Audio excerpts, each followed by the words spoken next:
You know that I have noticed after analyzing thousands of liver function panels? Most people who come into the lab with concerning results had no idea anything was wrong.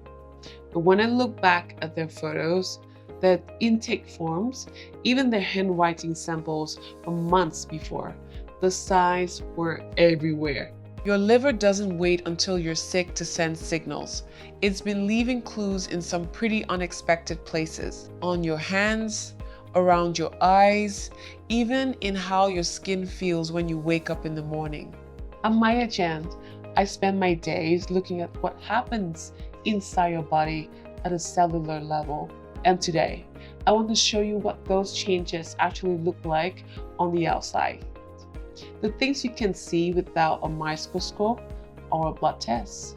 Let's start with something most people check every day without realizing what they're looking at. Sign 1. Clubbing diamond gap test. Take your index fingers and press them together like this, nail to nail. Now look at the base where they meet. Most people will see a small diamond-shaped gap there. It's totally normal, but if your nails touch all the way down with no gap at all, that's called clubbing, and it means something's been going on for a while. Clubbing happens when tissue starts building up between your nail and the bone underneath. Your body does this when it's not getting enough oxygen efficiently, and your liver plays a huge role in that process. When I see clubbed nails in the lab during intake exams, I'm immediately thinking about 3 systems: heart, lungs, or liver. Now here's what most people don't realize. This doesn't happen overnight. Clubbing develops over months, sometimes years. So if you're seeing it now, your body's been trying to tell you something for a long time. Sign 2. Muherkes lines. While you're looking at your nails, check for these thin white lines running horizontally across the nail. They're called Merkus lines, named after the doctor who first described them back in 1956. Here's the key detail. Press down on your nail. If the lines disappear temporarily, that confirms they're Muherkes lines. That's because these lines aren't actually in the nail itself, they're in the tissue underneath. What causes them? Low albumin. Albumin is a protein your liver produces constantly and is essential for keeping fluid balanced in your bloodstream. When your liver starts struggling, albumin production drops, and these lines show up. We see this a lot in chronic liver disease, but also in kidney issues and severe malnutrition. Sign 3. Terry's nails. Now look at the color of your nails overall. They should have a healthy pink tone because of all the tiny blood vessels in the tissue underneath. But in something called Terry's nail, about 2/3 of the nails look almost white or pale gray, and you might see just a thin strip of normal pink at the tip. There's an easy way to check if you actually have Terry's nails. Look at your lunula, that little half moon shape at the base of your nail near the cuticle. If you can still see that clearly, you probably don't have Terry's nails. What's happening here is similar to Muherkes lines. It's connected to low albumin levels. When albumin drops, it changes the tissue structure under your nails, and those tiny blood vessels don't show through the way they normally would.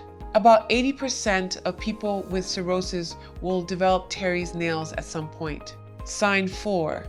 Jaundice. This one most people have heard of, but they usually don't know when to actually worry about it. Jaundice is when your skin and the whites of your eyes take on a yellow tint. It happens because of bilirubin, a yellow pigment that's created when your red blood cells break down naturally. Your liver's job is to process that bilirubin and get rid of it. But when your liver can't keep up, bilirubin builds up in your bloodstream and starts depositing in your tissues. The eyes show it first because the whites are basically a thin membrane, so even small amounts of bilirubin become visible there. Your skin takes a bit longer, And if levels get really high, you'll notice your urine turning dark, almost tea-colored or brown. That's bilirubin being filtered out through your kidneys instead. Now, not all jaundice means liver disease. Newborns get it because their livers are still developing. Some people have a genetic condition called Gilbert's syndrome where they process bilirubin slowly, but it's harmless. The difference is persistence. Sign 5, spider nevi. These are small red spots on your skin with tiny blood vessels radiating out from the center, kind of like a spider's leg, which is how they got the name. They show up most often on your face, neck, chest, and arms. Here's a quick test. Press down on one with your finger. The redness should disappear temporarily because you're pushing the blood out of those little vessels. When you let go, it fills back in. That's how you know it's a spider nevus and not just a regular broken capillary. So why does this happen? It comes down to estrogen. Your liver normally breaks down estrogen and clears it from your body. When your liver isn't functioning well, estrogen levels rise. And one thing estrogen does is dilate blood vessels. That's why you also see spider nevi in pregnancy temporarily high estrogen. 1 or 2 of these can be totally normal. But if you're counting 3 or more and you're not pregnant, that's the pattern worth paying attention to. Sign 6, palmar erythema. Look at your palms. Specifically, look at the base of your thumbs. That thick muscular area called tena eminence, and the outer edge of your palm near your pinky, the hypothena eminence. In palmar erythema, these areas turn red or almost pink, while the center of your palm stays normal. It's not painful, it doesn't itch, but it's noticeable when you compare your hands to someone else's. Same mechanism as spider nevi, high estrogen levels causing blood vessels to dilate. Again, you see this in pregnancy for the same reason. But outside of pregnancy is one of the signs that makes me wonder about liver function. Sign 7, ascites. This is ascites fluid buildup in the abdominal cavity. In severe cases, the abdomen can hold up to 15 liters of fluid. People sometimes look pregnant, and the pressure can make it incredibly hard to breathe because the fluid pushes up on the diaphragm. So where does all the fluid come from? You need to understand the portal vein. Basically, when you eat, your intestine absorbs nutrients into your bloodstream, and all of that blood flows through the portal vein directly to your liver. The liver acts like a filter, processing everything before it goes to the rest of your body. But in liver disease, the organ becomes scarred and stiff. That scar tissue physically blocks blood flow through the liver.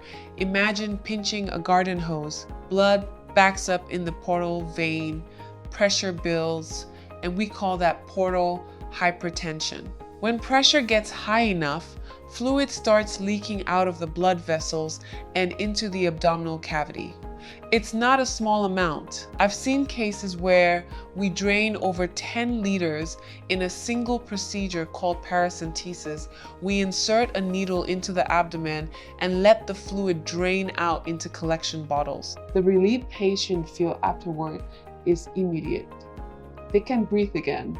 The pressure is gone, and they usually describe is like a life-changing. But here's the hard part. Unless the underlying liver disease is treated, the fluid will come back, sometimes within weeks. Sign 8, caput medusae. When you have portal hypertension from ascites, blood has to find another way back to your heart since the normal route through the liver is blocked. It gets rerouted through smaller veins that weren't designed to handle that kind of volume or pressure. One place this happens is around your belly button.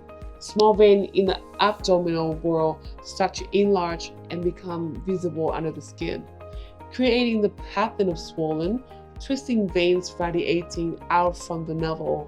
We call it caput medusae, head of Medusa, because it looks like the snake of Medusa's head from the Greek mythology. It's rare to see, but when you do see it, it's unmistakable, and it means portal hypertension is severe.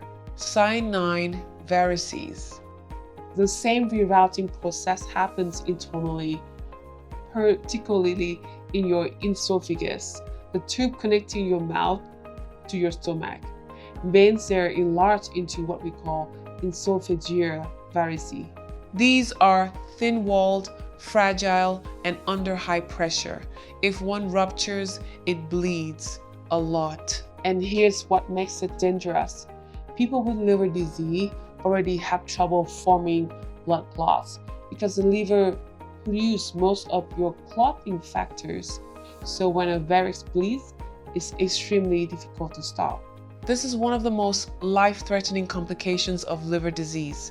Anyone who works in an emergency department has seen a variceal bleed, and it's something that stays with you. Patients can lose massive amounts of blood very quickly. If someone with known liver disease starts vomiting blood or passes black, tarry stools, that's a medical emergency. Minutes matter. Sign 10. Hepatic encephalopathy, asterixis. Here's a test I use constantly. Hold your arms straight out in front of you, then bend your wrist back so your fingers point toward the ceiling. Just hold that position. For most people, your hands stay steady.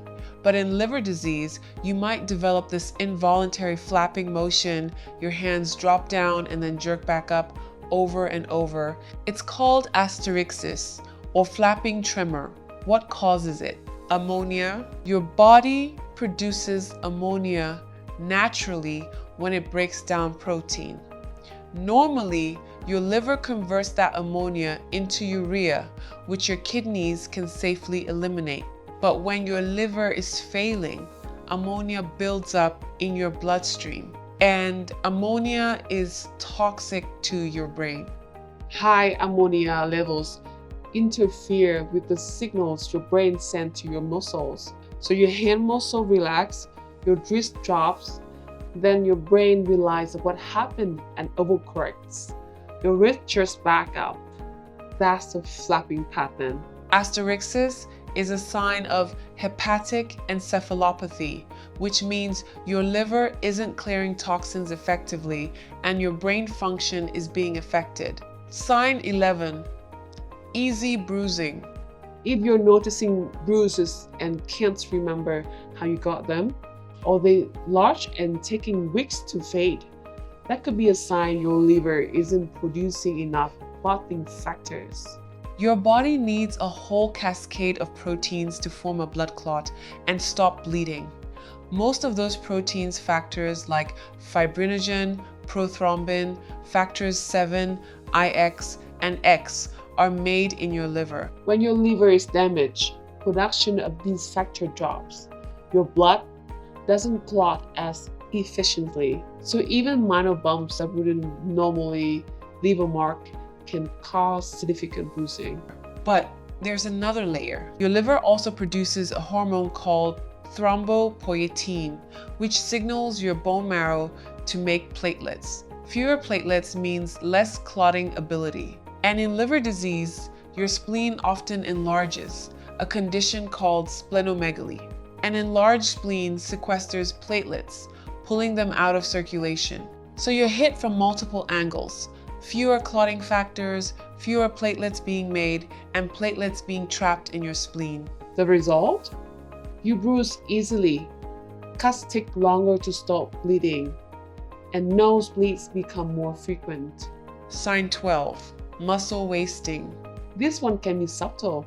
Look at the space between your thumb and index finger on the back of your hand. That's where you have small muscles that control fine motor movements.